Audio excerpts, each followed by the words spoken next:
एक दिन गौतम बुद्ध अपने शिष्यों के साथ एकदम शांत बैठे हुए थे। उन्हें इस प्रकार बैठे हुए देख शिष्य चिंतित हुए कि कहीं वह अस्वस्थ तो नहीं है। एक शिष्य ने उनसे पूछा कि आज वह मौन क्यों बैठे हैं, क्या शिष्यों से कोई गलती हो गई है। इसी बीच एक अन्य शिष्य ने पूछा कि क्या वह अस्वस्थ हैं, पर बुद्ध मौन रहे।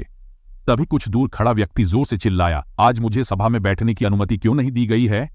बुद्ध आंखें बंद करके ध्यान मग्न हो गए। वह व्यक्ति फिर से चिल्लाया, मुझे प्रवेश की अनुमति क्यों नहीं मिली। इसी बीच एक उदार शिष्य ने उसका पक्ष लेते हुए कहा कि उसे सभा में आने की अनुमति प्रदान की जाए। बुद्ध ने आंखें खोली और बोले, नहीं, वह अछूत है, उसे आज्ञा नहीं दी जा सकती। यह सुनकर शिष्यों को बड़ा आश्चर्य हुआ। बुद्ध उनके मन का भाव समझ गए और बोले, हाँ, वह अछूत है। इस पर कई शिष्य बोले, हमारे आश्रम में जात पात का कोई भेद ही नहीं, फिर वह अछूत कैसे हो गया। तब बुद्ध ने समझाया, आज वह क्रोधित होकर आया है। क्रोध से जीवन की एकाग्रता भंग होती है। क्रोधी व्यक्ति प्राय मानसिक हिंसा कर बैठता है, इसलिए जब तक वह क्रोध में रहता है तब तक अछूत होता है। इसलिए उसे कुछ समय एकांत में खड़े रहना चाहिए।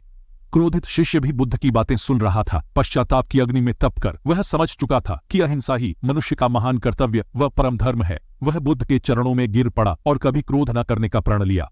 शिक्षा आशय यह है कि क्रोध के कारण व्यक्ति अनर्थ कर बैठता है और पश्चाताप उससे बाद में होता है, जिसका कोई लाभ नहीं मिलता। इसलिए हमें क्रोध नहीं करना चाहिए। असल मायने में क्रोधित व्यक्ति अछूत हो जाता है और उसे अकेला छोड़ देना चाहिए। क्रोध करने से तन, मन और धन तीनों की हानि होती है। क्रोध से ज्यादा हानिकारक कोई और वस्तु नहीं है।